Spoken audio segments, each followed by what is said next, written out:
प्रेक्षकांनो, मागच्या भागातला ड्रामा तर तुम्ही बघितलाच, पण या भागामध्ये तर भयंकर मोठा ड्रामा झालाय। आता सई मुक्ताला बघते आणि तिच्या जवळ जाऊन बिलकते। माधवीताई मात्र इकडे डोक्याला हात मारून घेतात की मुक्ताला खाली जायची काही गरज नव्हती। सई मुक्ताजवळ जाते आणि म्हणते, मुक्ता आंटी, मला खूप भीती वाटते या सगळ्यांची।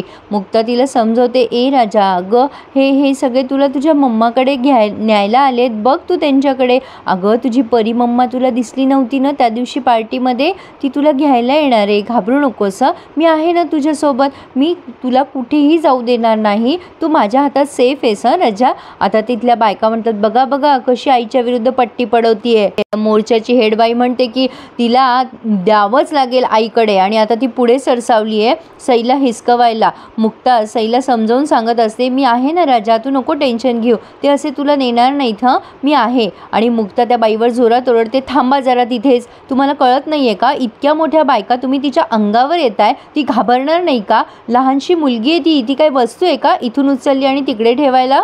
बघा जरा तिच्याकडे, किती घाबरली आहे ती।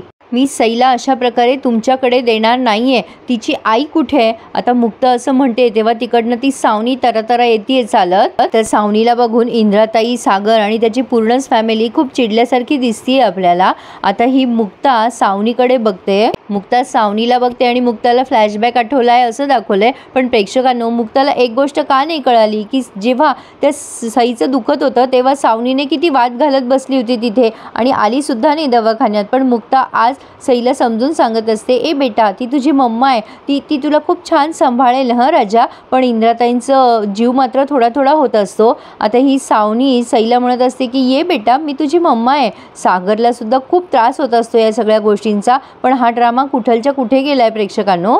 मुक्ता स्वतःच्या हाताने सईला सुपूर्त करते समजावून सांगून त्या सावनीकडे, आणि इंद्राताईंना काही हे बघवलं जात नाहीये। मुक्ता म्हणत असते, सई खूप लहान आहे आणि ती तिच्या आईकडे असणं जास्त महत्त्वाचं आहे या काळामध्ये, तुम्ही तिची नीट काळजी घ्याल अशी मी अपेक्षा करते।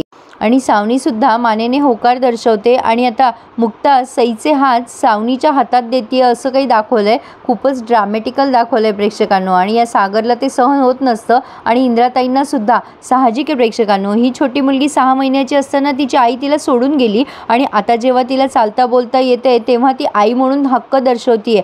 काय हे सगळं इलॉजिकल आहे असं नाही वाटत?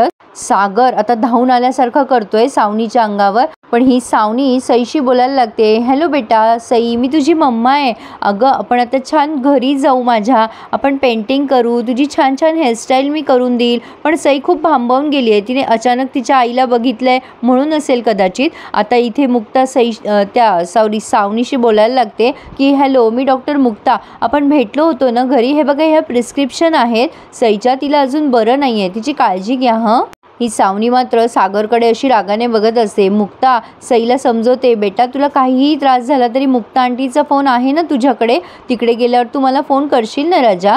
आता ही सावनी मुक्ताचे आभार मानत असते, पण सागरला मात्र फार राग येत असतो या सगळ्या प्रकाराचा प्रेक्षकांनो। खरं तर ज्याचं त्याचं दुःख ज्याचं त्याला माहिती, त्याचे असे प्रॉब्लेम चव्हाट्यावर मांडायची गरजच नव्हती। सावनी सागरकडे येते आणि म्हणते, हाय सागर, त्या दिवशी पार्टीत तर तू माझ्याशी बोललाच नाहीस, नाही तसंही तुझ्याकडे आधी वेळ नव्हताच म्हणा माझ्यासाठी, मला असं वाटलं होतं कदाचित तू तुझ्या मुलीला तरी वेळ देशील, पण तू एक चांगला बाबा सुद्धा होऊ शकला नाही। आणि इंद्राताईला एवढा राग येत असतो, ही सावनी त्या सागरलाच काहीच्या काही बोलत असते, काय रे सागर, जेव्हा तुला पैसा कमवायला पाहिजे होता तेव्हा तर तू कमवलास नाही, जेव्हा तुझ्या मुलीला तुझी जास्त गरज होती तेव्हा तू तिला सोडून पैसा कमवत बसलास ना, काय माझा आणि हर्षवर्धनचा बदला घ्यायचा होता ना तुला, आमच्यावर सूड उगवायसाठी हे सगळं करत होतास ना तू।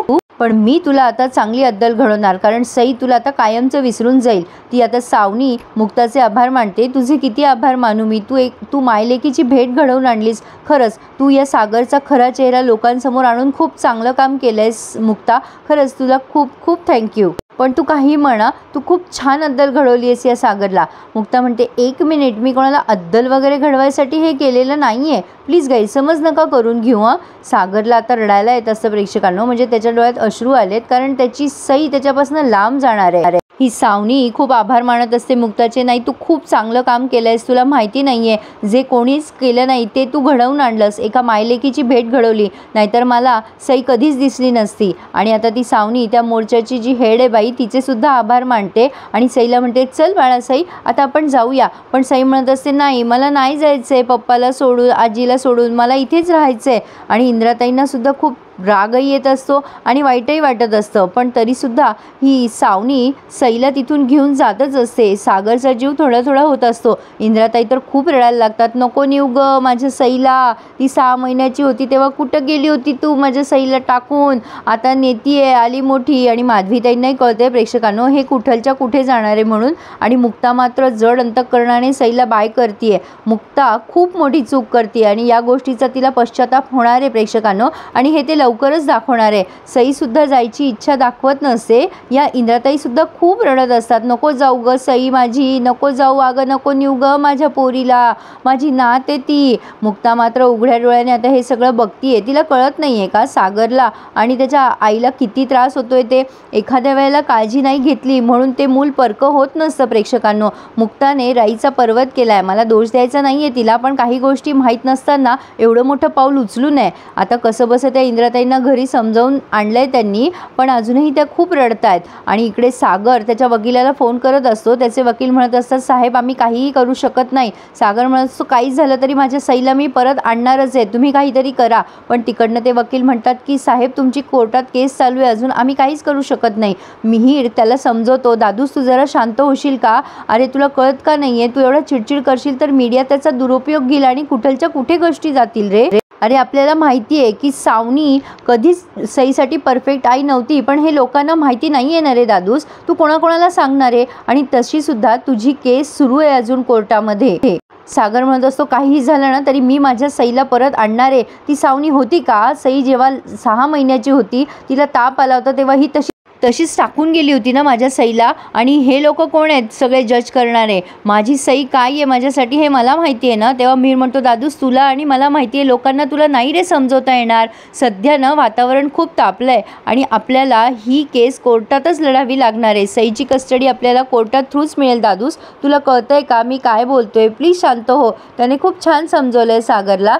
असो प्रेक्षकांनो, पण इकडे इंद्राताई मात्र खूप रडत असतात की या लोकांना काय माहिती, यांना बोलायला काय जातं. माझ्या सागरने माझ्या सईची काळजी घेतली, तिची माय तर तिला टाकून गेली होती, पण माझा सागर दिवस रात्र एक करून त्याने माझ्या सईला मोठं केलंय. नाही त्या सावनीचं कधीच भलं होणार नाही, ती माझ्या सईला घेऊन गेली. अरे आम्ही त्या सईला लहानचं मोठं केलं, तिला बाबा हा शब्द आम्ही शिकवला तिला, म्हणजे असं त्या फ्रस्ट्रेशनमध्ये बरंच काही बोलतायत प्रेक्षकांनो. सागरच्या डोळ्यात सुद्धा पाणी आलंय. सई घरात नाहीये ही गोष्ट सागरला पण सहन होत नाहीये. इंद्राताई आता सागरला म्हणतात की सागर मला कळतंय रे तुला किती त्रास होतोय, सागर काहीही कर पण त्या सावनीच्या तावडीतून माझ्या सईला सोडवून आण रे, सोडवून आण. त्या बाईला काही वाटत नाही रे आपल्या सईबद्दल, तिला फक्त पैसा आणि दागिने प्यारे आहेत. त्या ओरडत पण असतात जाताना, तुला काय पाहिजे, पैसा पाहिजे का दागिने पाहिजे, मी देते तुला पण माझ्या सईला सोड. प्रेक्षकांनो अतिशय हॉरिबल दाखवलंय त्यांनी. आईची वेगळी अशी काही बाजू असू शकते, हे गोष्ट म्हणजे अकल्पनीय आहे, पण हे खरंच सत्य आहे. मी खूप ठिकाणी अनुभवले प्रेक्षकांनो, बऱ्याच आया अशा निष्काळजी आहेत. आपण या गोष्टी इमॅजिन करू शकत नाही, पण समाजात इतरही काळी बाजू आहे. हे खूप छान दाखवलं आहे या मालिकेमध्ये. तर आता आपण बघतोय इथे हा रिव्ह्यू पूर्ण झाला आहे. पुढे आपण बघतोय मुक्ता तिच्या बहिणीला म्हणत असते मिहिकाला की मला असं का वाटतंय की म्हणजे आई मुलीकडे गेल्यावर आनंदी असेल ना, पण मी अपसेट का फील करतीये, सई इथून गेली आहे म्हणून का. आता तो प्रतीक आलेला असतो मुक्ताकडे, पण सागर त्याला त्याच्याकडे बोलवतो आणि म्हणतो अशा मुलीशी लग्न करू नकोस, अशा मुली कधीच कोणाला सुखी ठेवू शकत नाही, त्या कोणाच्या चांगल्यासाठी लायकच नसतात आणि कोणाच्या प्रेमासाठी सुद्धा तू खूप चांगला मुलगा आहेस, अशा मुलीच्या प्रेमात फसू नकोस आणि तिच्याशी लग्नही करू नकोस असं तो प्रतीकला समजवतो. अरे बापरे प्रेक्षकांनो, या प्रकरणाला वेगळंच वळण मिळतंय, पण आता खूप मोठा ड्रामा होणार आहे. हा सगळा ड्रामा तुम्हाला बघायचा असेल तर आपल्या चॅनलला नक्की सबस्क्राईब करा आणि प्रेमाची गोष्ट ह्या मालिकेचा रिव्ह्यू एन्जॉय करा. माझा रिव्ह्यू कसा वाटला मला आवर्जून कमेंट करून कळवा. So please subscribe my channel and enjoy my reviews.